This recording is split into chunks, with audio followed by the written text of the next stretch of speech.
Hello बच्चों, welcome back. कैसे हैं आप लोग? आई होप आप बहुत अच्छे होंगे। अभी तक हम लोगों ने चैप्टर नंबर 1 को स्टडी कर लिया है। चैप्टर नंबर 1 में हम लोगों ने क्या पढ़ा था? बच्चों, एक समराइज इंफॉर्मेशन यहाँ पे देना ज़रूरी है, उसके बिना हम चैप्टर नंबर 2 पे आगे नहीं बढ़ सकते।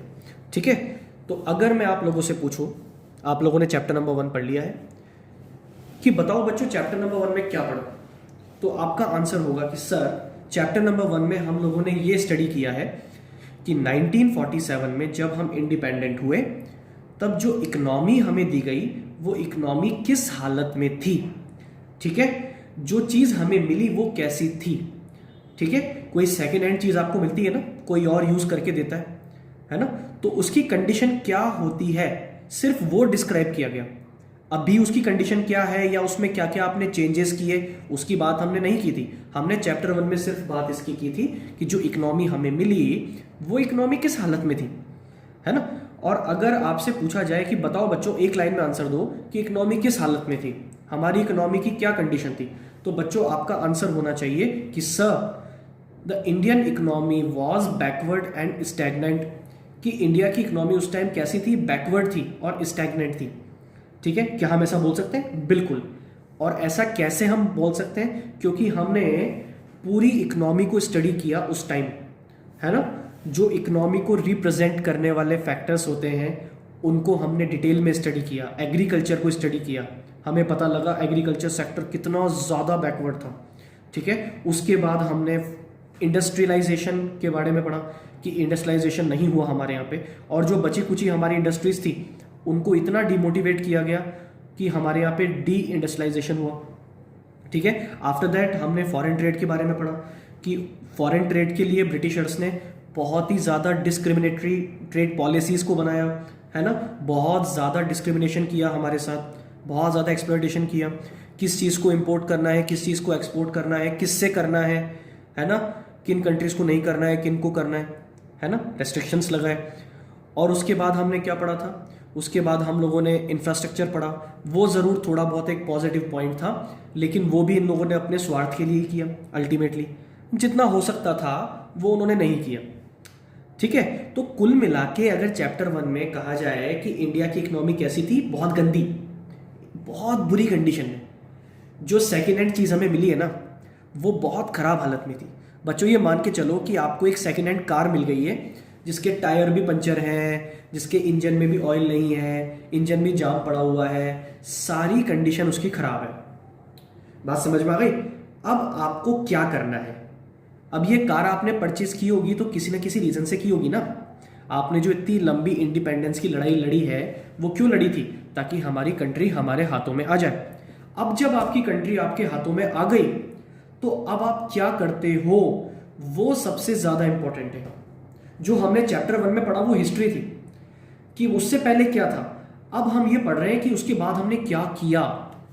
ठीक है, हमने उस खटारा इकोनॉमी को सही करने के लिए क्या किया, इतनी बुरी कंडीशन में जो इकोनॉमी थी उसको सही करने के लिए हमने क्या किया, आगे हमने कैसे प्लानिंग की, हम कैसे धीरे धीरे करके आगे बढ़े, और आज जिस कंडीशन में हम हैं वहां तक हम कैसे पहुंचे। ठीक है, तो बच्चों इस चैप्टर में हमें इंडियन इकोनॉमी को स्टडी करना है आज़ादी के बाद से 1990 तक, मतलब इंडिपेंडेंस के बाद से 1990 तक, और अगर इसको राउंड फिगर में कहा जाए तो 1950 से 1990 तक। बात समझ में आ गई बच्चों कि 1950 से 1990 मतलब 40 ईयर्स में हम लोगों ने क्या किया। चलो मैं आपको थोड़ा पहले ही बता देता हूं।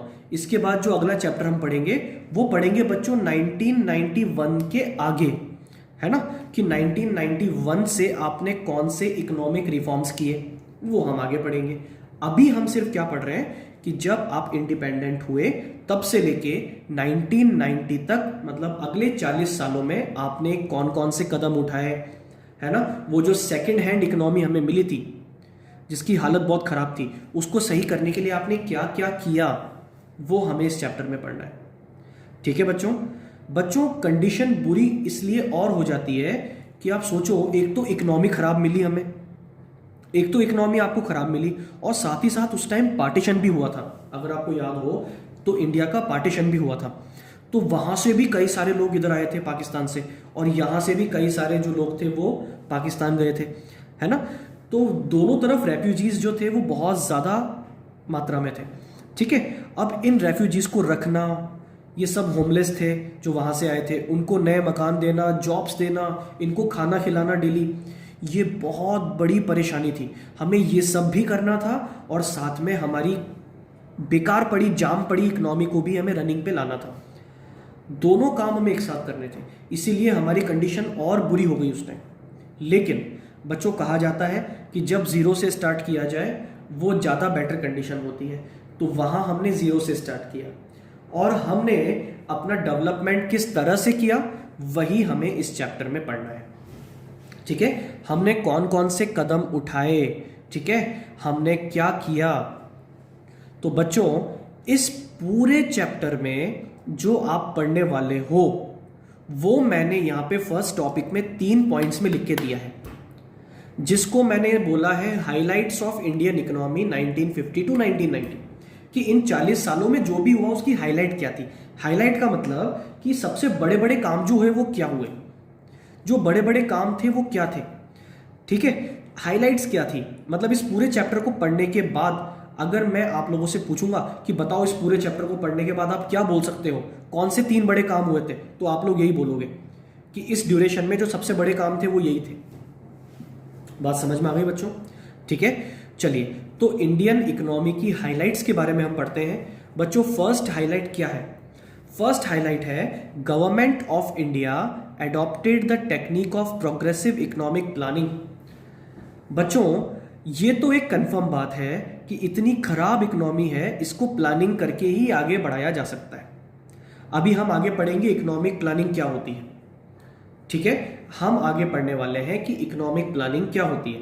बच्चों, प्लानिंग जो एक वर्ड है ना, ये होता है लॉन्ग टर्म। जैसे आपने 20 साल के लिए, 25 साल के लिए, 30 साल के लिए अपने गोल्स को सेट किया कि हमें विद इन नेक्स्ट 20 ईयर ये अचीव करना है, हमें विद इन नेक्स्ट 25 ईयर्स ये अचीव करना है, उसको बच्चों प्लानिंग बोलते हैं, है ना। तो प्लानिंग एक लॉन्ग टर्म वर्ड है। आप अगले कुछ टाइम में क्या करने वाले हो इकोनॉमी के साथ, उसको बोलते हैं इकोनॉमिक प्लानिंग, ठीक है। तो हमारी जो इकोनॉमिक प्लानिंग की गई, जो हमने इकोनॉमिक प्लानिंग की, वो कैसी थी? वो प्रोग्रेसिव थी। प्रोग्रेसिव का मतलब हम लोगों ने ये डिसाइड किया कि भले ही हम धीमी रफ्तार से आगे बढ़ेंगे, भले ही हम स्लोली आगे बढ़ेंगे, लेकिन आगे ही बढ़ेंगे। हम इस तरह से डेवलपमेंट करेंगे कि कभी कोई फॉल बैक ना हो, कभी हम पीछे ना आए, कभी हम नीचे ना गिरें, हमें रेगुलरली आगे ही बढ़ना है ना। तो हमारी जो इकोनॉमिक प्लानिंग है वो कैसी होनी चाहिए? Progressive economic planning. सर, इसके अलावा भी कुछ होता है क्या? हाँ बच्चों, इकोनॉमिक प्लानिंग ऐसी भी होती है जिसमें आप ऐसे डिसीजंस लेते हो जिससे इमीडिएटली आपका डेवलपमेंट होता है, बहुत जल्दी रिफॉर्म्स हो जाते हैं, बहुत जल्दी। लेकिन उसमें हमेशा रिस्क भी होती है। रिस्क होती है कि कहीं अगर आपके डिसीजंस गलत हो गए तो आप जितना आगे बढ़े हो उससे डबल आप नीचे ना आ जाओ, ये रिस्क होती है, ठीक है। लेकिन हमने जो इकोनॉमिक प्लानिंग अपनाई वो कैसी थी? प्रोग्रेसिव, ठीक है। प्रोग्रेसिव इकोनॉमिक प्लानिंग कैसी? कोई बात नहीं, हम धीरे धीरे आगे बढ़ेंगे, लेकिन आगे बढ़ेंगे, है ना। कोई बात नहीं, बहुत टाइम है हमारे पास। क्या ये बात सबको समझ में आ गई बच्चों? ठीक है। तो पहली चीज ये थी कि हमने कैसी इकोनॉमिक प्लानिंग की है? Progressive economic planning. इस टर्म को याद कर लो, आगे हम पढ़ने वाले हैं, ठीक है। Second, government of India decided to adopt mixed economy. बच्चों, एक सबसे बड़ा सवाल जो आजाद होने के बाद हमारे माइंड में था वो ये था कि हमारी इकोनॉमी कैसी होगी, हमारा इकोनॉमिक सिस्टम कैसा होगा। अगर बच्चों आप लोगों को पता हो, थोड़ा बहुत आपने पहले पढ़ा हो, तो इकोनॉमिक सिस्टम 3 टाइप्स के होते हैं। कितने टाइप्स के होते हैं? 3 टाइप्स के। यही हमारा पहला टॉपिक भी हम पढ़ने वाले हैं, चिंता मत करो, है ना। ये मैं तुम्हें अभी सिर्फ समरी के तौर पर बता रहा हूं कि इकोनॉमिक सिस्टम 3 टाइप्स के होते हैं। फर्स्ट होता है कैपिटलिस्ट इकोनॉमी, सेकंड होती है socialist economy, and third is mixed economy, ठीक है। तो इंडिया को एक डिसीजन लेना था कि हम इसमें से कौन सी इकोनॉमी बनना चाहते हैं, हमें कौन सा इकोनॉमिक सिस्टम अडॉप्ट करना है। तो कई सारी मीटिंग्स के बाद, कई सारी माथापच्ची के बाद डिसीजन ये हुआ कि इंडिया एक मिक्स्ड इकोनॉमिक सिस्टम होगा। क्या होगा? Mixed economic system. ठीक है, तो इंडिया ने क्या अडॉप्ट किया? मिक्स्ड इकोनॉमी को अडॉप्ट किया। ये हमारी एक सेकंड अचीवमेंट थी। ठीक है, सबसे बड़ा डिसीजन बच्चों यही था। अगर मैं आपसे बोलूं कि हम इंडिपेंडेंट हुए उसके बाद सबसे बड़ा डिसीजन अगर कोई था तो ये था कि हमें कौन सी इकोनॉमी बनना है। क्या हमें कैपिटलिस्ट इकोनॉमी बनना है, क्या हमें सोशलिस्ट बनना है, क्या हमें मिक्स बनना है? तो इंडिया ने क्या चूज किया? मिक्स्ड इकोनॉमी चूज किया। ठीक है, अगला, Indian government form the planning commission on March 1950 and adopted 5 years plan. एक और जो सबसे बड़ा काम इस ड्यूरेशन में हुआ वो बच्चों क्या हुआ कि 1950 में गवर्नमेंट ने प्लानिंग कमीशन को बनाया। Planning commission was formed in 1950 on March 1950। ठीक है, अब ये प्लानिंग कमीशन क्या होता है बच्चों? नाम से ही पता लग रहा है। देखो, प्लानिंग कमीशन, काम क्या है इसका? प्लानिंग करना, प्लानिंग करके गवर्नमेंट को बताना, गवर्नमेंट एग्जीक्यूट करेगी उसको, है ना। बस आपका काम है प्लानिंग करना और कोऑर्डिनेशन करना, है ना। ये हम पढ़ने वाले हैं आगे कि प्लानिंग कमीशन क्या होता है। और बच्चों ये जो प्लानिंग कमीशन उस टाइम बना था ये अब नहीं है। अभी जब नरेंद्र मोदी जी की जब गवर्नमेंट आई थी फर्स्ट टाइम, तो उन्होंने आते ही इस प्लानिंग कमीशन को बंद किया और इसकी जगह उन्होंने नीति आयोग खोला। क्या ओपन किया? नीति आयोग। ठीक है, ये भी एग्जाम में क्वेश्चन आ जाता है ना। तो ये भी हमें पढ़ना पड़ेगा, ये भी हम लोग पढ़ेंगे। तो एक नीति आयोग ओपन किया गया। वो नीति आयोग का काम ऑलमोस्ट वही है, लेकिन कुछ इसमें बेसिक डिफरेंसेस है जो हम पढ़ेंगे। ठीक है, तो बच्चों ये पहली चीज तो चलो पढ़ते हैं। इंडियन गवर्नमेंट ने क्या किया? अगला बड़ा काम कि प्लानिंग कमीशन फॉर्म किया। इस प्लानिंग कमीशन का बच्चों काम क्या था? नाम से पता लग रहा है, प्लानिंग करना। प्लानिंग का मतलब मैंने आपको बताया अभी अभी। प्लानिंग का मतलब होता है कि लॉन्ग टर्म गोल्स को सेट करना और उनको अचीव करने के लिए प्लानिंग करना। ठीक है, लेकिन प्लानिंग कभी भी डायरेक्टली अचीव नहीं होती। होती है क्या? मुझे बताओ। आप अगर 20 साल बाद की सोच रहे हो कि 20 साल बाद तो मैं ये कर दूंगा वो कर दूंगा, क्या वो सही है? नहीं बच्चों, आपको शॉर्ट टर्म गोल सेट करने चाहिए। क्या सेट करने चाहिए? Short term goals. तो ये दो वर्ड हैं, इनमें काफी डिफरेंस है बच्चों। एक तो होता है प्लानिंग और एक होता है प्लान्स। ठीक है, तो प्लानिंग एक होता है, वो होता है लॉन्ग टर्म। ठीक है, लॉन्ग टर्म को डिसाइड करता है, और जो प्लान्स होते हैं वो डिफाइन करता है शॉर्ट टर्म। ठीक है, अब वो शॉर्ट टर्म में कितना भी हो सकता है। अगर आप सोचते हो 2 साल, 3 साल, 4 साल, 5 साल, 6 साल, है ना। शॉर्ट ड्यूरेशन के लिए अगर प्लान्स बनाए जाए तो उसको प्लान्स बोलते हैं। ठीक है, और अगर लॉन्ग टर्म किया जाए तो उसको प्लानिंग बोलते हैं। ठीक है बच्चों, ये हम आगे पढ़ेंगे। इसके लिए एक वर्ड और होता है प्लानिंग के लिए, पर्सपेक्टिव प्लान्स भी कहते हैं इसको। क्या बोलते हैं? Perspective plans. ठीक है, बस अभी के लिए इतना याद रखो कि इंडिया ने अगला बड़ा काम क्या किया? प्लानिंग कमीशन का गठन हुआ। कब हुआ? 1950 में, जिसने क्या किया? 5 years प्लान बनाए, है ना। 5 years प्लान, 5-5 साल के छोटे छोटे प्लान। इसमें जो गोल्स सेट होते थे वो गोल्स बनते थे 5-5 years के लिए, और हमें विद इन नेक्स्ट 5 years उन गोल्स को अचीव करना होता था एनी हाउ। जैसे एक 5 year प्लान जिसके लिए हमने टारगेट रखा कि हमें एग्रीकल्चर पे ध्यान देना है, तो अगले 5 साल आप कंप्लीटली किस पे ध्यान दोगे? सिर्फ एग्रीकल्चर पे। बात समझ में आ गई? कभी भी आप डायरेक्ट 20 साल 25 साल बाद के लिए नहीं सोचते हो, आप धीरे धीरे आगे बढ़ते हो। ठीक है बच्चों, तो 3 हाईलाइट क्या हो गई?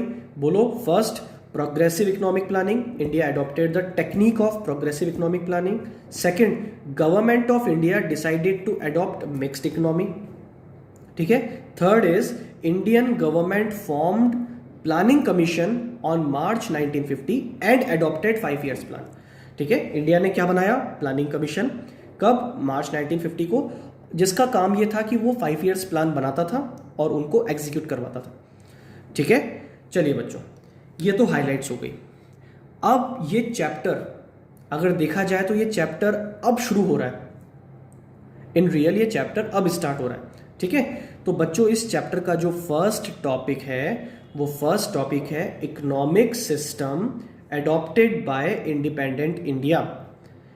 कि सर जो इंडिपेंडेंट इंडिया था उसका सबसे बड़ा डिसीजन ये था कि हम कौन सा इकोनॉमिक सिस्टम चूज करें। इसका आंसर आपको पता है, मैंने अभी बता दिया बच्चों, मैंने यही लिखा हुआ है, पढ़ के देखो। Government of independent India adopted mixed economic system. हमारी गवर्नमेंट ने मिक्स्ड इकोनॉमिक सिस्टम को अडॉप्ट किया। ठीक है, सब लोग याद रखेंगे हमारी इकोनॉमी कैसी है, मिक्स्ड इकोनॉमी है। अब वो तो चलो ठीक है, मिक्स्ड इकोनॉमी है, क्या होती है वो भी हम आगे पढ़ेंगे, लेकिन सबसे पहले जरा ये बात करते हैं इकोनॉमिक सिस्टम क्या होता है यार। बात समझ में आ रही है बच्चों? ये इकोनॉमिक सिस्टम क्या होता है, जरा इसके बारे में हम बात करते हैं। बच्चों नाम से ही दिख जाता है हमें इकोनॉमिक सिस्टम, ऐसा सिस्टम जिससे इकोनॉमी रन करती है। आपका इकोनॉमी चलाने का तरीका क्या है? आपके इकोनॉमी में प्रोडक्शन होता है, सप्लाई होता है, आपकी इकोनॉमी में लेबर्स वर्क करती है, आपके यहाँ इकोनॉमी में जो भी होता है A to Z, agriculture, industry, foreign trade, जो भी हम पढ़ चुके हैं, वो किस तरह से होता है। बात समझ में आ गई? ये बताता है एक इकोनॉमिक सिस्टम। तो बच्चों इकोनॉमिक सिस्टम एक तरीका है, एक सेटअप है, जरा पढ़ के देखो क्या है। Economic system is a setup under which a society runs.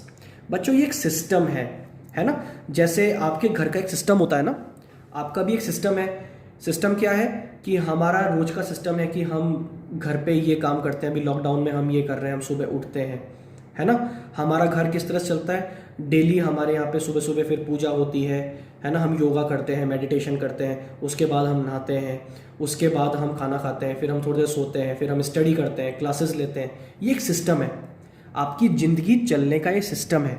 इसी तरह से इकोनॉमी के चलने का भी एक सिस्टम होता है ना, जिसको हम इकोनॉमिक सिस्टम बोलते हैं, है ना। और एक इकोनॉमिक सिस्टम वो होता है बच्चों, एक इकोनॉमिक सिस्टम वो होता है जो 3 बेसिक क्वेश्चंस के आंसर आपको दे, 3 बेसिक क्वेश्चंस के आंसर दे। जैसे अभी जो मैंने एग्जांपल दिया कि आपकी जो जिंदगी का सिस्टम है, जो अभी आप चला रहे हो, उसमें भी तो कुछ क्वेश्चन है जो आपके सिस्टम को डिफाइन करते हैं। जैसे आप कितनी बजे उठते हो, खाने में क्या खाते हो, आप योगा कितनी देर करते हो, आप एक्सरसाइज कितनी देर करते हो, आप उसके बाद स्टडी कितनी देर करते हो, आप सोते कितनी देर हो। ये कुछ क्वेश्चन है, अगर इनका आंसर दिया जाए तो मुझे बताओ, अगर इन क्वेश्चंस का आंसर दिया जाए तो मुझे क्या पता लगेगा। बच्चों आंसर दो। अगर मैं आपसे ये क्वेश्चन पूछूं कि आप क्या करते हो, आप कितनी बजे उठते हो, क्या खाते हो, कितनी देर योगा करते हो, कितनी देर स्टडी करते हो, कितनी देर सोते हो, तो अगर आप मुझे इस चीज़ का आंसर दोगे तो मुझे इससे क्या पता लगेगा, मुझे इससे आपका सिस्टम पता लगेगा कि आपका सिस्टम क्या है, आप चल कैसे रहे हो, आपका घर कैसे चलता है। बात समझ में आ गई? इसी तरह से इकोनॉमी में भी कुछ क्वेश्चंस होते हैं जिनका आंसर अगर दिया जाए तो पता लग जाता है कि इकोनॉमिक सिस्टम कौन सा है और इकोनॉमी चल कैसे रही है। बात समझ में आ रही है बच्चों? अब वो 3 बेसिक क्वेश्चन कौन से हैं, एग्जाम में आ जाता है, याद रखना। First question is what should be produced. आपकी इकोनॉमी में जो प्रोडक्शन होगा वो क्या होगा, आपको प्रोडक्शन किस चीज़ का करना है, कौन से गुड्स का प्रोडक्शन करना है। बात समझ में आ गई? इस चीज़ का आंसर आपको मिलेगा इकोनॉमिक सिस्टम में। बात समझ में आ गई? अगर इस चीज़ का आंसर दिया जाए तो पता लग जाएगा इकोनॉमिक सिस्टम के बारे में। ठीक है। Second, how to produce, production कैसे हो। अब मन में क्वेश्चन आएगा, सर प्रोडक्शन की टेक्निक्स होती है क्या? बिल्कुल बच्चों, प्रोडक्शन कैसे करना है इसकी 2 टेक्निक होती है। सब लोग याद कर लें मेरे साथ, याद करने की चीज़ है ना, ज़्यादा परेशान होने की चीज़ नहीं है, सब याद करें बच्चों। एक तो होती है लेबर इंटेंसिव टेक्निक और एक होती है कैपिटल इंटेंसिव टेक्निक। सब लोग याद कर लें मेरे साथ। First is labour intensive technique and second is capital intensive technique. बच्चों प्रोडक्शन करने का फर्स्ट तरीका है लेबर इंटेंसिव टेक्निक। ये क्या होती है? जिसमें लेबर को काम में लिया जा रहा है। ठीक है, लेबर इंटेंसिव टेक्निक कौन सी है? जिसमें ज़्यादा लेबर को काम में लिया जा रहा है। और बच्चों सेकंड कौन सी है? Capital intensive technique. Capital intensive technique वो है जिसमें ज़्यादा मशीन्स को काम में लिया जाता है, लेबर्स को कम, मशीन को ज़्यादा। बात समझ में आ गई? तो प्रोडक्शन करने के 2 तरीके हैं ना, 2 टेक्निक्स हैं प्रोडक्शन करने के। आप ज़्यादा लेबर को काम में लो या ज़्यादा मशीन्स को काम में लो।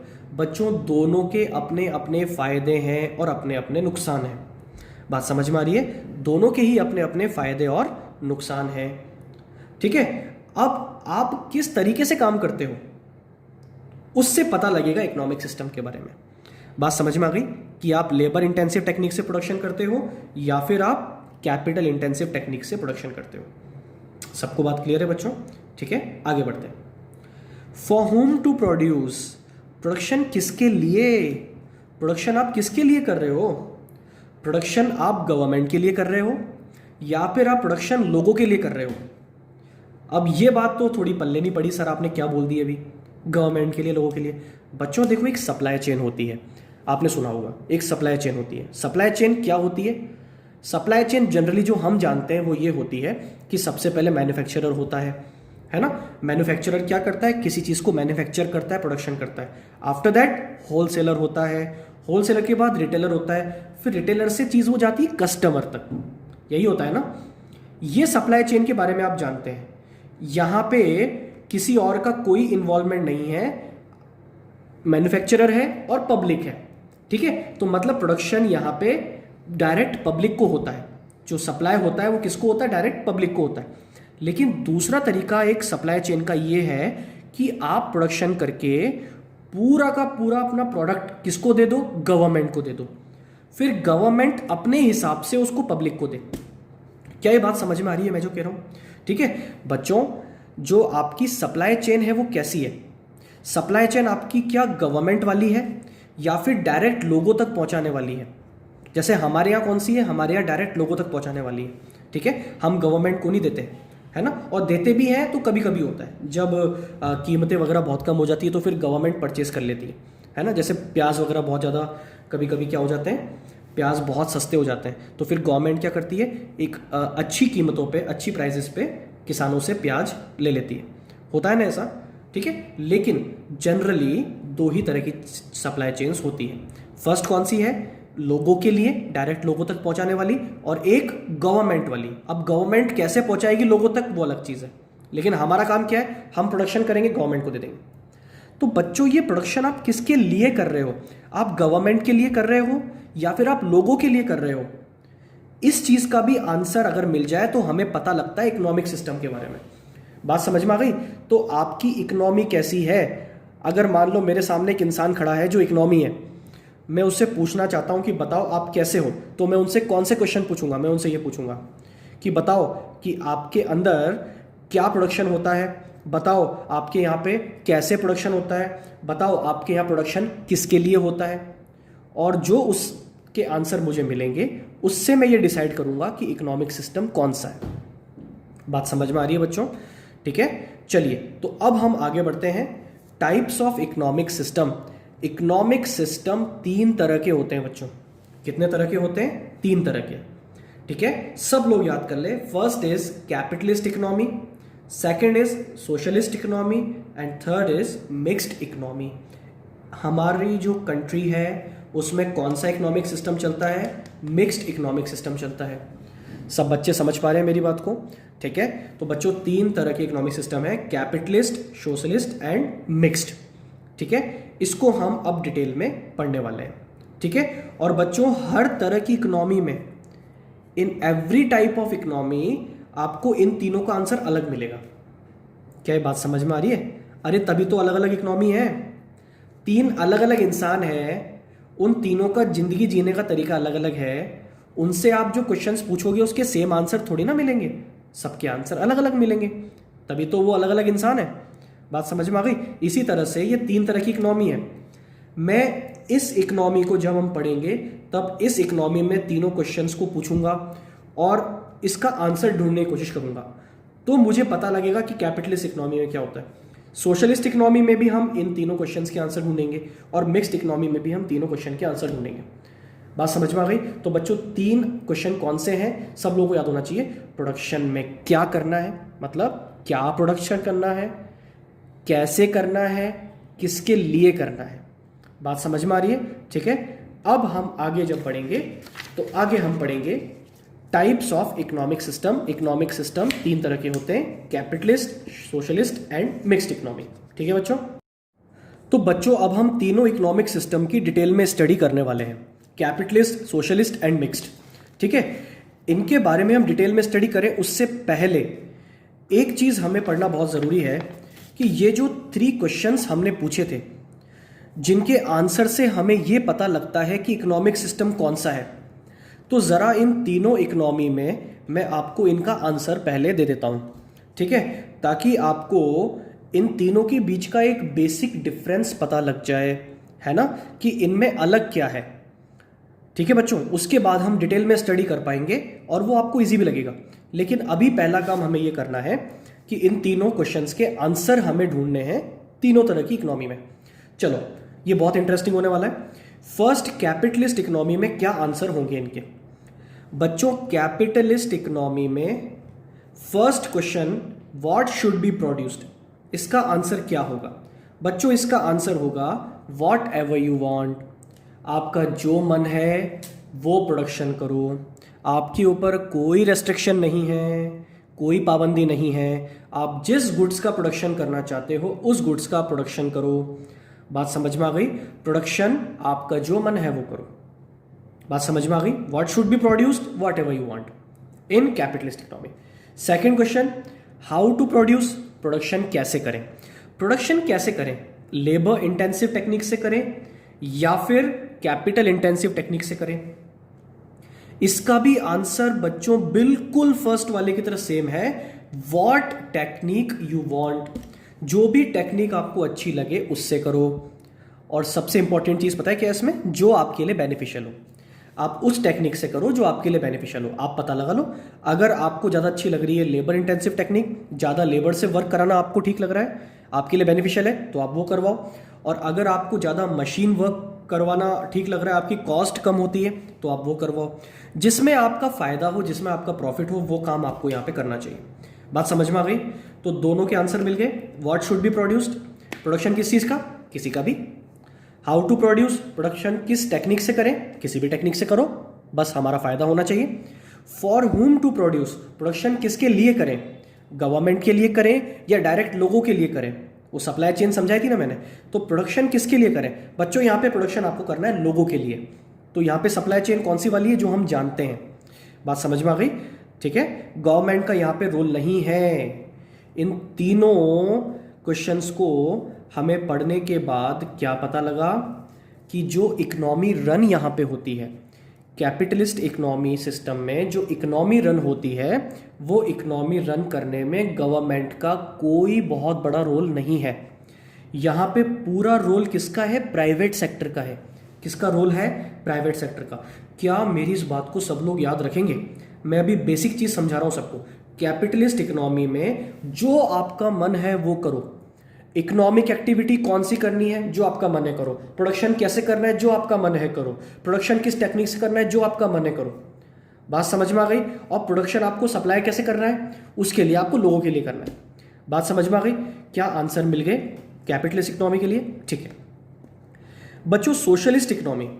सोशलिस्ट इकोनॉमी कौन सी होती है, नाम से ही पता लग रहा है बच्चों। सोशलिस्ट इकोनॉमी वो इकोनॉमिक सिस्टम है जिसमें इन तीनों के आंसर होने वाले हैं। Number 1, what should be produced. What should be produced, production क्या करें। Only what you have been told, आपको जो बताया जाए, आपसे जो कहा जाए, सिर्फ वही प्रोडक्शन करना है। और कौन बताएगा बच्चों, यहां पे बात होती है गवर्नमेंट की। किसकी बात होती है, गवर्नमेंट की। गवर्नमेंट बोलेगी आपको प्रोडक्शन इस चीज का करना है, इस क्वांटिटी में करना है, तो आपको वैसे ही करना है। बात समझ में आ गई। अगर मैं आपको बोलूं कि यहां पे इस इकोनॉमी में मेजर रोल किसका है, गवर्नमेंट का। फर्स्ट वाली में मेजर रोल किसका था, प्राइवेट सेक्टर का। लेकिन इसमें मेजर रोल किसका है, गवर्नमेंट का। ये बात सब लोग याद रखना। ठीक है, तो सब लोग मेरी बात को ध्यान से सुने। प्रोडक्शन क्या होगा और कितना होगा बच्चों, इसका आंसर यहां पे है गवर्नमेंट जो डिसाइड करेगी वो आपको करना पड़ेगा। यहां पे वो नहीं चलेगा वॉट एवर यू वांट, जो आपकी मर्जी हो, नहीं। यहां पे जो आपको कहा जाएगा सिर्फ वही आपको करना है। बात समझ में आ गई। हाउ टू प्रोड्यूस, किस टेक्निक से प्रोडक्शन करें बच्चों, ये टेक्निक भी गवर्नमेंट डिसाइड करके देगी आपको। बात समझ में आ गई। उस कंट्री की कंडीशंस के हिसाब से अगर मशीन वर्क करवाना ठीक है, तो फिर गवर्नमेंट आपसे बोलेगी कि आप कैपिटल इंटेंसिव टेक्निक का यूज करो।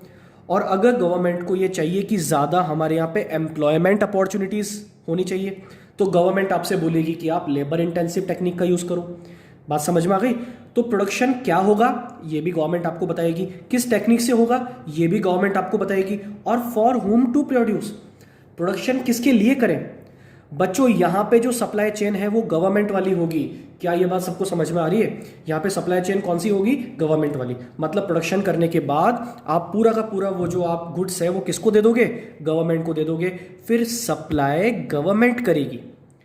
जो डिपार्टमेंटल स्टोर्स होते हैं, जो कोल्ड स्टोरेज होते हैं, वो किसके होते हैं? वो वहाँ पे गवर्नमेंट के होते हैं। तो गवर्नमेंट आपसे परचेज कर लेगी, फिर पब्लिक तक कैसे पहुँचाना है वो गवर्नमेंट देखेगी। गवर्नमेंट की खुद की एक सप्लाई चेन होगी। आपका काम सिर्फ प्रोडक्शन करके किसको देने का है? आपका काम सिर्फ प्रोडक्शन करके गवर्नमेंट को देने का है। बात समझ में आ गई? बच्चों अब तुम्हें बेसिक अंतर समझ में आ रहा है इन दोनों में? कैपिटलिस्ट इकोनॉमी में आप बिल्कुल फ्री थे, आपकी जो इच्छा हो करो। आप एज अ बिजनेसमैन, आप एज अ मैन्युफैक्चरर, आप एज अ एंटरप्रेन्योर, आप एकदम फ्रीडम के साथ हो, आप एकदम फ्री हो। आपका जो मन है करो, प्रोडक्शन क्या करना है, कैसे करना है, आपका जो मन है करो। बात समझ में आ गई? लेकिन सोशलिस्ट इकोनॉमी में आपको सिर्फ वही करना है जो गवर्नमेंट बोलेगी। यहां पे पूरा 100% कंट्रोल किसका है? गवर्नमेंट का है। बात समझ में आ गई? और बच्चों एक बात और सब लोग समझे, कैपिटलिस्ट इकोनॉमी में जो हमारा ऑब्जेक्टिव होता है ना, ऑब्जेक्टिव होता है प्रॉफिट अर्न करना। बात समझ में आ गई? कैपिटलिस्ट इकोनॉमी में जब आपको बच्चों पावर दे दी गई है ना, आपको पावर दे दी गवर्नमेंट ने कि आपका जो मन है करो, आपका जो प्रोडक्शन करना है वो करो, जिस क्वांटिटी में करना है उस क्वांटिटी में करो, आपको जिस टेक्निक से करना है उस टेक्निक से करो। तो फिर आपके हाथ में जब पावर आती है तो फिर इंसान क्या कोशिश करता है? जब एक इंसान के हाथ में पावर आती है तो ये कोशिश करता है कि मेरा प्रॉफिट सबसे ज़्यादा हो, मेरा प्रॉफिट ज़्यादा से ज़्यादा हो। तो जो फर्स्ट टाइप ऑफ इकोनॉमी है, यहाँ पे हमारा ऑब्जेक्टिव क्या होता है? प्रॉफिट को मैक्सिमाइज करना। क्या सब लोग मेरी बात समझ पा रहे हैं? यहाँ पे हमारा टारगेट क्या होता है? ऑब्जेक्टिव होता है प्रॉफिट को मैक्सिमाइज करना। यहाँ पे प्रॉफिट को मैक्सिमाइज करते करते हम सोशल वेलफेयर भूल जाते हैं, हम सोशल वेलफेयर को यहाँ पे नेग्लेक्ट कर देते हैं। बात समझ में आ गई? लोगों का ध्यान रखना भूल जाते हैं। इसीलिए ये जो अब दूसरा सिस्टम है सोशलिस्ट इकोनॉमी, यहाँ पे गवर्नमेंट को आप पे भरोसा नहीं है, ये इसका बिल्कुल अपोजिट है। गवर्नमेंट को आप पे भरोसा नहीं है, आपके हाथ में जब चीज़ें दी जाएगी तो आप बिगाड़ दोगे। इसीलिए गवर्नमेंट ने सब कुछ अपने हाथ में ले रखा है ना? प्रोडक्शन किस चीज़ का होगा, कितना होगा, किस क्वांटिटी में होगा, किस टाइम होगा, सब गवर्नमेंट आपको बताएगी कि आपको ये करना है, वो करना है, ये नहीं करना है, वो करना है, रेस्ट्रिक्शंस लगा देती है। बात समझ में आ गई? आपकी प्राइस यहाँ पे फिक्स होती है, प्राइस भी गवर्नमेंट फिक्स करती है। और यहाँ पे प्रॉफिट अर्न करना ऑब्जेक्टिव नहीं होता। यहाँ पे पता ऑब्जेक्टिव क्या होता है? नाम पढ़ो, सोशलिस्ट। यहाँ पे आपका ऑब्जेक्टिव है सोशल वेलफेयर, पब्लिक की सेवा करना, जो यहाँ पे नहीं था। बात समझ में आ गई सबको क्या कह रहा हूँ मैं? ठीक है। और बच्चों तीसरी जो हमारी इकोनॉमी है वो है मिक्स्ड इकोनॉमी। मिक्स्ड इकोनॉमी कौन सी इकोनॉमी है बच्चों? ये ऐसी इकोनॉमी है जिसमें कैपिटलिस्ट इकोनॉमी के भी गुण हैं और सोशलिस्ट के भी हैं। बात समझ में आ गई? जो दोनों का एक मिक्सचर है, जहां पे दोनों तरह से काम होगा। गवर्नमेंट का भी इन्वॉल्वमेंट है, पब्लिक सेक्टर का भी इन्वॉल्वमेंट है। प्रोडक्शन कैसे होगा, कितना होगा, गवर्नमेंट भी गाइडलाइंस जारी करेगी और साथ में आपको फ्रीडम भी होगी। दोनों चीज एक साथ होगी। बात समझ में आ गई? प्राइस डिटरमाइन कैसे होगी? प्राइस के लिए सिस्टम एक पहले से बना हुआ होगा, गवर्नमेंट भी उस पर कंट्रोल रखेगी और आपके हाथ में भी होगा। बात समझ में आ गई? ठीक है। तो इन तीनों में डिफरेंस समझ में आया? Capitalist economy completely private sector के हाथ में, सोशलिस्ट इकोनॉमी कंप्लीटली गवर्नमेंट के हाथ में, और मिक्स में दोनों का मिक्स। सबको बात समझ में आ रही है? क्लियर बच्चों? अब हम डिटेल में पढ़ सकते हैं। First is capitalist economy. अब आपको ये सब बातें धीरे धीरे समझ में आने लगेगी जो मैं बता रहा हूं। फर्स्ट कैपिटलिस्ट इकोनॉमी, इसका दूसरा नाम है बच्चों फ्री मार्केट इकोनॉमी। क्या नाम है इसका? Free market economy. ये ऐसी इकोनॉमी है जहां पे मार्केट को फ्री कर दिया गया है, आपको फ्री कर दिया, आपका जो मन है करो। बात समझ में आ गई? प्रोडक्शन जैसे करना है वैसे करो, जिस टेक्निक से करना है उस टेक्निक से करो। ठीक है। यहां पे गवर्नमेंट का रोल होता तो है, लेकिन कंट्रोलेबल रोल नहीं है। बहुत ज्यादा गवर्नमेंट यहां पे कंट्रोल नहीं कर सकती। यहां पे पूरी तरह से चीजें दे दी गई किसके हाथ में? प्राइवेट सेक्टर के हाथ में। अब इस चीज का बच्चों फायदा भी है। फायदा इसका यह है कि अगर सब कुछ प्राइवेट सेक्टर के हाथ में आ जाता है तो सब अपना अपना प्रॉफिट बढ़ाने की कोशिश करते हैं बच्चों। सब अपना अपना प्रॉफिट बढ़ाने की कोशिश करते हैं। सब कोशिश करते हैं कैसे भी करके मेरा प्रॉफिट मैक्सिमाइज हो जाए। इस चक्कर में क्या हो जाता है? आपकी कंट्री की इकोनॉमी डेवलप हो जाती है। बात समझ में आ गई?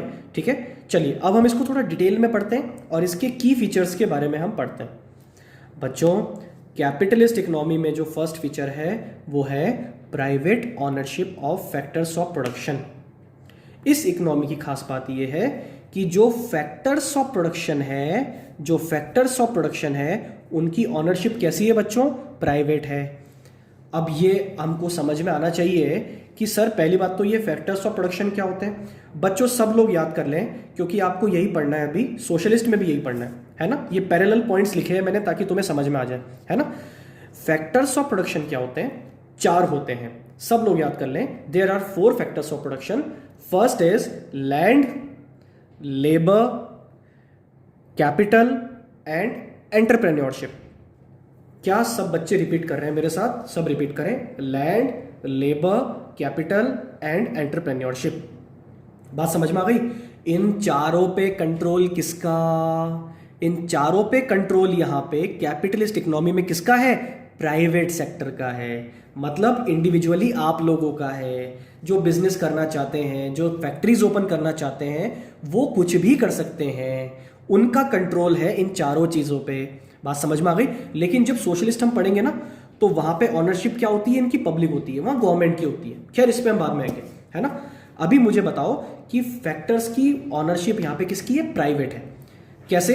लैंड जो चाहे परचेज कर सकता है। मान लो बच्चों मुझे एक फैक्ट्री लगानी है, तो मुझे एक फैक्ट्री लगाने के लिए सबसे पहले लैंड चाहिए, तो वो लैंड में परचेज कर लूँ? बिल्कुल, मैं लैंड परचेज कर सकता हूँ, मैं फ्री हूँ, है ना? उसके बाद मेरे पास चॉइस है कि मैं लेबर को हायर करना चाहता हूँ, तो लेबर हायर मेरे को करनी है ना? अब लेबर ज़्यादा हायर करनी है या मशीन से वर्क करना है, ये भी मेरे पास टेक्निक चूज करने का यहाँ पे चांस है, तो मैं जो अपना मन होगा वो कर लूँगा, है ना? तीसरा कैपिटल, आप कैपिटल कलेक्ट कैसे करना चाहते हो, उसके सोर्सेस क्या होने चाहिए, ये भी आपके पास यहाँ फ्रीडम है। बात समझ में आ गई? और एंटरप्रेन्योरशिप, आगे आप उसको किस तरह से एंटरप्रेन्योरशिप में कैसे बेचना चाहते हो, या फिर इसको इस तरह से भी ले सकते हैं कि इस इकोनॉमी में एंटरप्रेन्योरशिप कैसे हो सकती है ना? तो वो बहुत इजीली फ्रीली हो सकती है। कोई भी अगर चाहे तो एंटरप्रेन्योर बन सकता है, कोई भी अगर चाहे तो फाइनेंशियल एक्टिविटी कर सकता है। बात समझ में आ गई? मेरा मन हो रहा है कि मुझे तो सीए बन के सीए करना है ना? तो वो आप कर सकते हो। आपका मन हो रहा है कि आपको एक फैक्ट्री लगानी है, वो आप कर सकते हो। आपका मन हो रहा है आपको दुकान खोल के बैठनी है, वो आप कर सकते हो। तो यहां पे बच्चों इन चारों चीजों पे कंट्रोल किसका है? प्राइवेट। बात समझ में आ गई? ठीक है, अच्छा। Next, production for profit maximisation. इस इकोनॉमी में आपका ऑब्जेक्टिव क्या होता है? प्रॉफिट को मैक्सिमाइज करना। बच्चों ऑब्वियसली यार, ऑब्वियसली सोच के देखो कि जब आपको पावर दे दी गई है, एक इंसान को जब पावर मिल जाए, तो वो किसके फायदे के लिए काम करता है? मुझे बताओ। 100 में से 99 लोग ऐसे होंगे जो इसका आंसर देंगे खुद के लिए, फायदे के लिए काम करता है।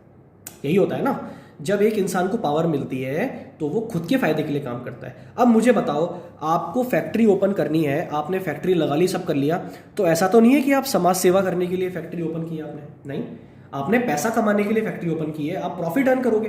बात समझ में आ गई? तो कैपिटलिस्ट इकोनॉमी में आपका ऑब्जेक्टिव क्या होता है? प्रॉफिट को कैसे भी करके मैक्सिमाइज करना। लेकिन बच्चों इसकी खराब चीज भी है, इसमें आप सोशल वेलफेयर को भूल जाते हो, है ना?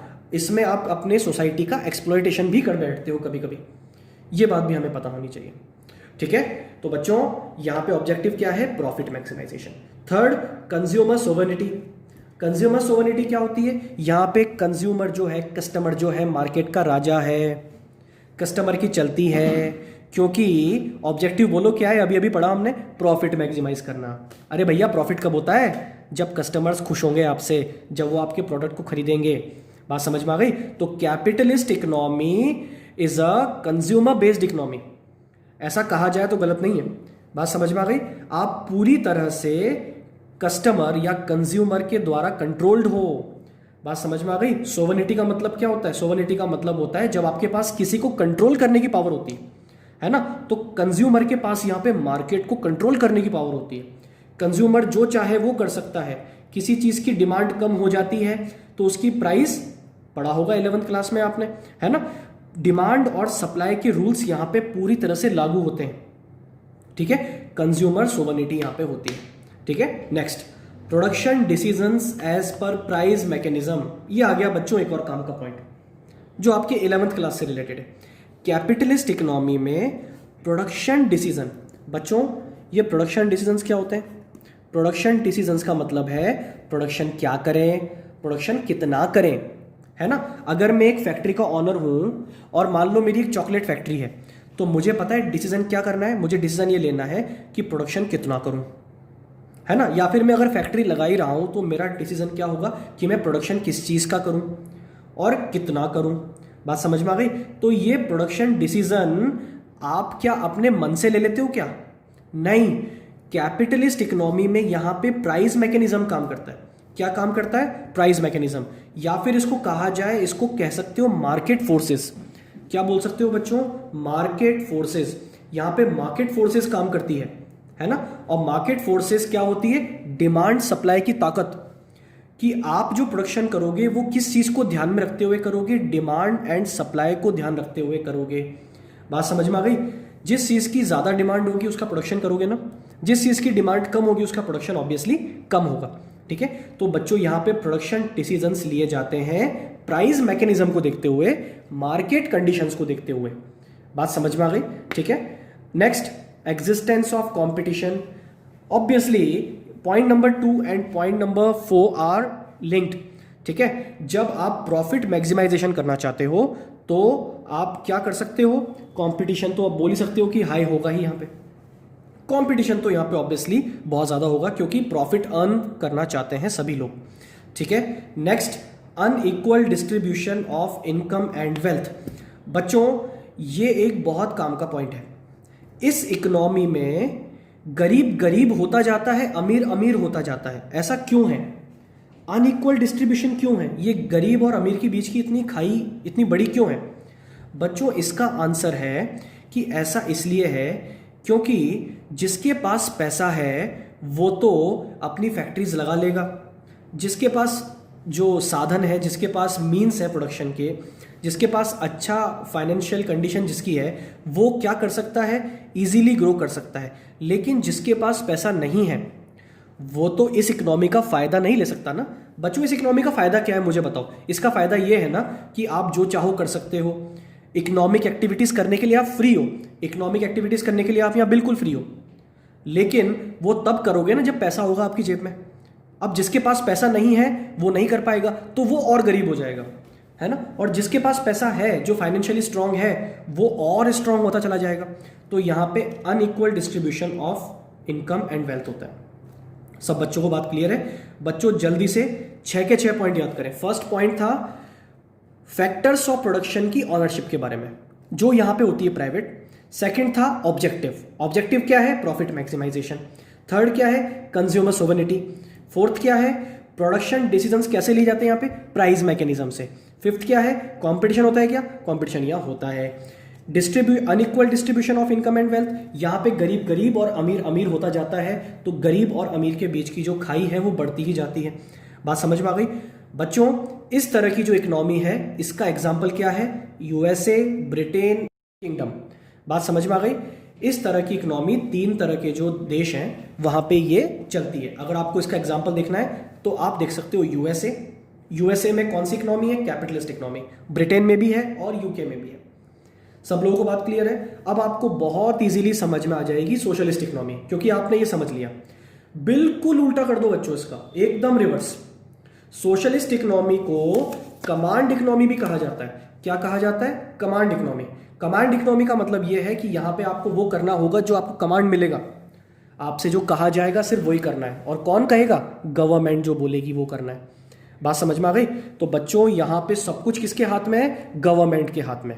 अब मैं एक एक कंपेयर करके बताता जाऊंगा और साथ में याद करते चलना। बच्चों यहां पे फैक्टर्स ऑफ प्रोडक्शन की ओनरशिप क्या थी? प्राइवेट। यहां पे फैक्टर्स ऑफ प्रोडक्शन की ओनरशिप क्या है? पब्लिक। पब्लिक का मतलब यहां पे गवर्नमेंट से है। बात समझ में आ गई? यहां पे फैक्टर्स ऑफ प्रोडक्शन मतलब land, labour, capital and entrepreneurship, इन चारों पे कंट्रोल किसका है बच्चों? गवर्नमेंट का। लैंड उसको मिलेगा जिसको गवर्नमेंट देना चाहेगी। ऐसे फ्रीली आप नहीं कर सकते हो। जैसे इंडिया में हम जमीन खरीद सकते हैं कहीं भी, ऐसा वहां पे नहीं हो सकता है। बात समझ में आ गई? जैसे आप लेबर को हायर कर सकते हो, वैसे आप वहां पे फ्रीली लेबर हायर नहीं कर सकते हो। बात समझ में आ गई? जिस तरह से आप इंडिया में जो चाहो वो कर सकते हो, एंटरप्रेन्योरशिप के अंदर आप जो चाहो वो कर सकते हो, आप किसी भी तरह के एंटरप्रेन्योर बन सकते हो, लेकिन वहां पे आपको क्या करना है ये भी आपको बताया जाता है। बात समझ में आ गई? तो बच्चों, सोशलिस्ट इकोनॉमी पे पूरी तरह से कंट्रोल किसका होता है? गवर्नमेंट का। तो public ownership of factors of production, यहाँ पे जो प्रोडक्शन के फैक्टर्स हैं उनकी ऑनरशिप गवर्नमेंट के पास है। यहाँ पे किसके पास थी? पब्लिक के पास, सॉरी यहाँ पे किसके पास थी? प्राइवेट सेक्टर के पास, यहाँ पे गवर्नमेंट के पास। सेकंड बच्चों, यहाँ पे ऑब्जेक्टिव क्या था? कैपिटलिस्ट इकोनॉमी का ऑब्जेक्टिव था प्रॉफिट मैक्सिमाइजेशन, जबकि सोशलिस्ट इकोनॉमी का जो ऑब्जेक्टिव है वो क्या है? Social welfare. बच्चों, पावर जब एक इंसान के हाथ में आती है तो वो पहले अपना भला करता है। बात समझ में आ गई? इसीलिए जब पावर मिली तब आपने क्या किया? अपने प्रॉफिट को मैक्सिमाइज किया। लेकिन जब पावर आती है अ ग्रुप ऑफ पीपल के पास, अ ग्रुप ऑफ पीपल, कौन से ग्रुप ऑफ पीपल? जो समाज का भला करने के लिए आगे आए हैं, जिसको हम गवर्नमेंट बोलते हैं। गवर्नमेंट का काम क्या होता है? समाज का भला करना, है ना। अब जब उनके हाथ में पावर आई है तो वो वही काम करेंगे जो वो करना चाहते हैं। तो गवर्नमेंट क्या करने के लिए बनी होती है? Social welfare. तो गवर्नमेंट यहाँ पे प्रॉफिट पे ध्यान नहीं देगी, गवर्नमेंट यहाँ पे सोशल वेलफेयर पे ध्यान देगी। बात समझ में आ गई? Next, consumer sovereignty. बच्चों, यहाँ पे पूरी तरह से जो कंज्यूमर था वो मार्केट का राजा था, किंग ऑफ द मार्केट। जो चाहे जैसे चाहे वो मार्केट को कंट्रोल कर सकता था, है ना। किस चीज की प्राइस कम करनी है, किस चीज की प्राइस बढ़ानी है, ये आपकी डिमांड पे डिपेंड करता था, होता था ना। बिल्कुल। लेकिन क्या सोशलिस्ट इकोनॉमी में ऐसा है? नहीं बच्चों, सोशलिस्ट इकोनॉमी में कंज्यूमर सोवरेनिटी की एब्सेंस है। तो एब्सेंस ऑफ कंज्यूमर सोवरेनिटी, क्योंकि यहां पे बच्चों, यहां पे सब कुछ गवर्नमेंट डिसाइड कर रही है। आपको क्या खरीदना है, आपको किस प्राइस पे परचेज करना है, यहां पे कोई प्राइस मैकेनिज्म नहीं है। यहां पे सब कुछ गवर्नमेंट बताएगी, ताकि आपका फालतू एक्सप्लॉयटेशन ना हो। ना एक्सप्लॉयटेशन आपका हो, ना ही मैन्युफैक्चरर्स का हो। बात समझ में आ गई? तो यहां सब कुछ गवर्नमेंट के हाथ में, तो कंज्यूमर सोवरेनिटी यहां पे नहीं होती। Next, production decisions as per government rule. बच्चों, यहां पे क्या था? Production decisions as per price mechanism. मैंने क्या बताया था? प्रोडक्शन क्या करना है और कितना करना है, ये यहां पे डिसाइड होता था मार्केट फोर्सेस से, जिसको हम बोलते हैं प्राइस मैकेनिज्म। लेकिन यहां पर ये डिसाइड होता है गवर्नमेंट रूल से। गवर्नमेंट ने बोल दिया कि हमारी कंट्री में एक साल में 50,000 टन गेहूं का प्रोडक्शन होना चाहिए, तो वो होकर ही रहेगा, भले कैसे भी हो। उससे ज़्यादा नहीं होना चाहिए और उससे कम भी नहीं होना चाहिए। प्रोडक्शन डिसीजंस यहाँ पे गवर्नमेंट लेती है। बात समझ में आ गई? और प्राइस भी यहाँ पे कौन डिसाइड करती है? गवर्नमेंट। बात समझ में आ रही है सबको? ठीक है। Next, non existence of competition. बच्चों, यहाँ पे कंपटीशन था, बिल्कुल था, लेकिन यहाँ पे कंपटीशन नहीं है, क्योंकि यहाँ तो सब कुछ आपको बताया जा रहा है। ऐसा तो नहीं है कि मेरी बगल वाला दुकान वाला 20 रुपए की कोई चीज़ बेच रहा है, मैं उसको 15 में बेच दूं तो कस्टमर मेरे पास ज़्यादा आ जाएंगे। नहीं, गवर्नमेंट ने बोल दिया कि कोई चीज़ आपको 20 रुपए में बेचनी है, तो एक दुकान वाला भी 20 में ही बेचेगा, दूसरा भी 20 में ही बेचेगा। बात समझ में आ गई? तो यहाँ पे प्रोडक्शन डिसीजंस गवर्नमेंट डिसाइड करती है, इसीलिए यहाँ पे कॉम्पिटिशन नहीं होता। कॉम्पिटिशन वहाँ होता है जहाँ पे आपकी कंज्यूमर सोवरेनिटी होती है। बात समझ में आ गई? Next, unequal distribution of income and wealth greatly reduced.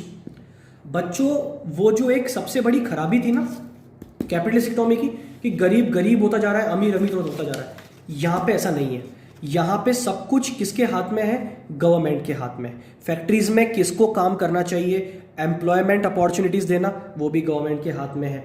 तो यहाँ पे अमीर लोग ज़्यादा चाहते हुए भी अमीर नहीं हो सकते, और गरीब चाहते हुए भी गरीब नहीं रह सकता। क्यों? क्योंकि गवर्नमेंट दोनों पे इक्वली ध्यान दे रही है। गवर्नमेंट का ध्यान पूरी के पूरे देश पे है, पूरे कंट्री पे है। तो आप पे भी उतना है जितना गरीब पे भी उतना है जितना अमीर पे है। बात समझ में आ गई? ठीक है। और बच्चों, इस तरह की जो इकोनॉमी है, इसका सबसे बड़ा एग्जाम्पल है चाइना। बात समझ में आ गई? चाइना इसका सबसे बड़ा एग्जाम्पल है। ठीक है। और एक एग्जाम्पल इसका और आप ले सकते हो, नॉर्थ कोरिया। ठीक है। अब वैसे तो इन दोनों कंट्रीज को ज़्यादा अच्छा नहीं माना जाता, लेकिन अगर इन कंट्रीज की ग्रोथ आप देखोगे ना तो आप हैरान रह जाओगे। इन कंट्रीज ने बहुत ज़बरदस्त ग्रोथ की है बहुत कम टाइम में। ऐसा क्यों है? क्योंकि वहाँ पे वही हुआ है जो होना चाहिए।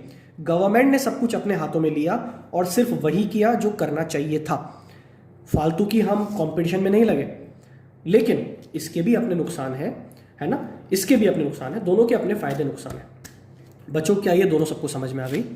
यहाँ पे पूरी तरह से कंट्रोल आपके हाथ में है, यहाँ पे पूरी तरह से कंट्रोल गवर्नमेंट के हाथ में है। बात समझ में आ गई? और 6 पॉइंट याद कर लो। पहला पॉइंट था प्रोडक्शन, फैक्टर्स ऑफ प्रोडक्शन, जो यहाँ पे प्राइवेट, यहाँ पे गवर्नमेंट।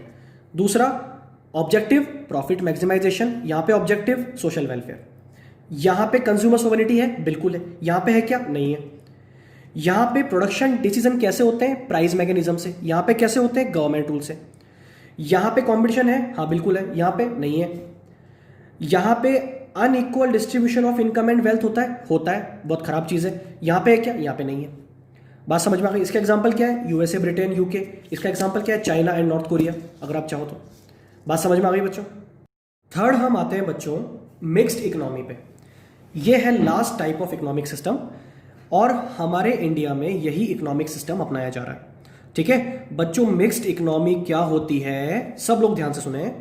कॉम्बिनेशन ऑफ बोथ, अभी जो हमने पढ़े ना, कैपिटलिस्ट, सोशलिस्ट, ठीक है, दोनों अपनी जगह अच्छे भी हैं और अपनी जगह बुरे भी हैं, है ना। लेकिन मिक्स्ड इकोनॉमी क्या है कि दोनों में से अच्छी अच्छी बातें हमने उठा ली और हमने एक नया टाइप का इकोनॉमिक सिस्टम बना दिया, जिसको हम बोलते हैं मिक्स्ड इकोनॉमिक सिस्टम। बात समझ में आ गई बच्चों? मिक्स्ड इकोनॉमिक सिस्टम में क्या होता है? प्राइवेट सेक्टर और public sector, private and government, दोनों एक साथ काम करते हैं। बात समझ में आ गई? आप फ्री तो हो, लेकिन कुछ हद तक फ्री हो। आप ऐसा नहीं कि आप बिल्कुल ही आज़ाद परिंदे हो, आप कुछ भी कर लोगे। बात समझ में आ गई? आप फ्री तो हो यहाँ पे, लेकिन आप एक लिमिट तक फ्री हो। गवर्नमेंट का कंट्रोल बिल्कुल है और साथ में आप फ्री भी हो। बात समझ में आ गई? ये होती है बच्चों मिक्स इकोनॉमी। चलो इसके बारे में हम पढ़ते हैं एक एक करके। फर्स्ट पॉइंट हमारा था फैक्टर्स ऑफ प्रोडक्शन का, था या नहीं था बच्चों? यहां पे मैं आपको बताऊंगा को existence of private and public sector. यहां पे प्राइवेट और पब्लिक सेक्टर एक साथ को एग्जिस्ट करते हैं, एक साथ होते हैं, और पता है इसकी वजह से फैक्टर्स ऑफ प्रोडक्शन जो है वो दोनों में बढ़ जाते हैं। जैसे मान लो कि मैं इंडिया में रहता हूं, मैं चाहूं तो मैं कोई प्रॉपर्टी परचेज कर सकता हूं, मैं लैंड परचेज कर सकता हूं, मैं अपनी फैक्ट्री में लोगों को हायर कर सकता हूं, लैंड, लेबर वगैरह जो मैंने बताए थे, बिल्कुल कर सकता हूं, लेकिन एक लिमिट तक। बात समझ में आ गई? मान लो गवर्नमेंट ने लिमिट रख दी कि आप 2 लैंड से ज्यादा परचेज नहीं कर सकते हो, आपकी प्रॉपर्टी बहुत ज्यादा भी नहीं होनी चाहिए। इतनी प्रॉपर्टी क्यों बना रहे हो? तो गवर्नमेंट का कंट्रोल हुआ ना, बिल्कुल गवर्नमेंट का कंट्रोल है।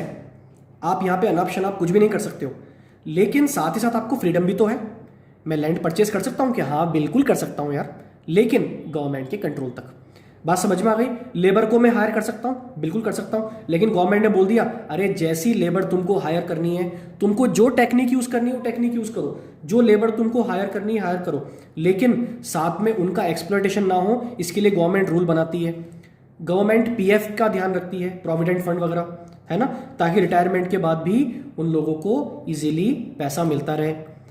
बात समझ में आ गई? तो यहां पे दोनों सेक्टर मिलके काम करते हैं देश के लिए, प्राइवेट सेक्टर भी और पब्लिक सेक्टर भी। मतलब यहां पे आप फ्री भी हो और गवर्नमेंट का कंट्रोल भी आपके ऊपर है। Next, both sectors work under the guidance of economic planning.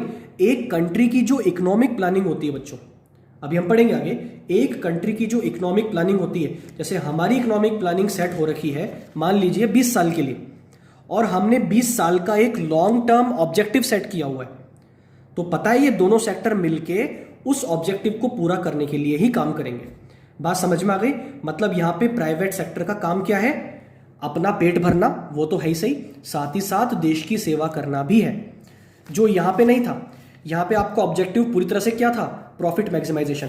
यहां पे आपका ऑब्जेक्टिव पूरी तरह से क्या था? Social welfare. लेकिन यहां पे आपका ऑब्जेक्टिव प्रॉफिट अर्न करना तो है ही सही, साथ ही साथ सोशल वेलफेयर करना भी है। बात समझ में आ गई? और ऐसा क्यों होता है? क्योंकि आप अपने कंट्री के गोल को ध्यान में रखते हुए काम करते हो, और कंट्री का गोल कहां बताया जाता है? इकोनॉमिक प्लानिंग में।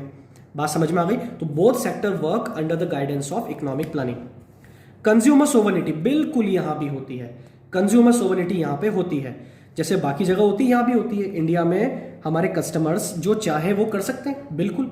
आप अपने मर्जी से मार्केट को इफेक्ट कर सकते हो, जैसे अभी हो रहा है, लॉकडाउन में दुकानें बंद है और बच्चों अब खुलनी स्टार्ट हुई है, तो क्या कस्टमर्स जा रहे हैं दुकान पे परचेजिंग करने? नहीं जा रहे हैं, डर लगता है उनको।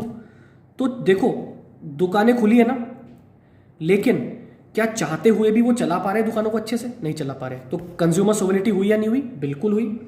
ठीक है। अच्छा, production decisions are left neither wholly on market forces nor upon government. यहां पे प्राइस मैकेनिज्म पूरी तरह से लागू नहीं होता, वो तो है ही सही, लेकिन साथ में गवर्नमेंट का कंट्रोल भी है। बच्चों, इसका सबसे बड़ा एग्जांपल है प्याज, ऑनियन, जो मैंने आपको एग्जांपल शुरू में भी दिया था कि मान लो कि प्याज की खेती हमारे यहाँ बहुत बड़े पैमाने पे होती है, प्रोडक्शन बहुत अच्छे से होता है। अब प्याज आप अपनी कीमतों पे अपनी मर्जी से बेचो। डिमांड और सप्लाई का जो एक सिस्टम है, जो आपकी चेन है, प्राइस मैकेनिज्म है, उस पे मान लो कि 15 रुपए किलो की एक प्राइस फिक्स हुई है, 15 रुपीज पर केजी, तो आप उस पे बेचो। बताओ ये 15 रुपीज पर केजी कैसे डिसाइड हुआ? ये मार्केट फोर्सेस से डिसाइड हुआ या नहीं हुआ? लेकिन मान लो कि ये ज्यादा कम होने लगे, तो क्या गवर्नमेंट का इस पर कंट्रोल है? हाँ, बिल्कुल कंट्रोल है। मान लो प्राइजेस, अब मार्केट मैकेनिज्म में तो प्राइजेस ज्यादा भी हो सकती है, कम भी हो सकती है। अब मान लो बहुत ही कम हो गई और गवर्नमेंट को लगने लगा कि बेचारे किसान तो अब भूखे मर जाएंगे, इनके पास तो पैसा ही नहीं होगा, तो फिर गवर्नमेंट क्या करती है? प्राइस पे कंट्रोल करती है। और प्राइस पे कंट्रोल गवर्नमेंट कैसे करती है? गवर्नमेंट खुद परचेज कर लेती है, अच्छी प्राइस पे गवर्नमेंट परचेज कर लेती है। गवर्नमेंट ओनियन खरीद लेती है बहुत सारा, बात समझ में आ गई? और गवर्नमेंट के परचेज करने की वजह से क्या होता है कि वो जो मार्केट की प्राइस है वो लेवल में आ जाती है। बात समझ में आ गई? तो यहाँ पे प्रोडक्शन डिसीजन जो है वो किस पे डिसाइडेड है? पूरी तरह से, ना तो पूरी तरह से वो मार्केट फोर्सेस पे है, ना ही वो पूरी तरह से गवर्नमेंट पे। प्रोडक्शन कितना करना है, कैसे करना है, ये आपके ऊपर है, लेकिन आप इसको डिसाइड करोगे कैसे? अपनी मर्जी से भी और साथ में गवर्नमेंट के रूल्स के हिसाब से भी। अगला पॉइंट भी बिल्कुल यही है, price is determined as per government and market conditions both. जो प्राइस है वो प्राइस डिटरमाइंड कैसे होती है? गवर्नमेंट रूल्स के अकॉर्डिंग भी और मार्केट कंडीशंस के अकॉर्डिंग भी, दोनों तरह से डिसाइड होती है। बात समझ में आ गई? तो बच्चों, ये इकोनॉमी बहुत अच्छी मानी जाती है। दोनों सेक्टर्स जब एक साथ मिलकर काम करते हैं तो उस कंट्री को डेवलपमेंट से कोई भी नहीं रोक सकता। लेकिन इनकी कमी क्या थी? यहां पे पूरी तरह से पब्लिक सेक्टर काम कर रहा था, तो यहां पे गवर्नमेंट का कंट्रोल नहीं था। यहां पे पूरी तरह से गवर्नमेंट काम कर रही थी, तो लोगों पे रेस्ट्रिक्शंस लगी हुई थी, लोगों पे आज़ादी नहीं थी। यहां पे दोनों चीज़ एक साथ है, इसीलिए इसको अच्छा माना जाता है। ठीक है बच्चों, आई थिंक आपको ये समझ में आ गया होगा। इन तीनों में आपको ये, इन तीनों के आंसर मिल गए होंगे।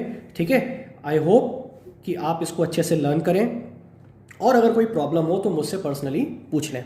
ठीक है बच्चों, अब हम मिलेंगे नेक्स्ट लेक्चर में, तब तक के लिए गुड बाय।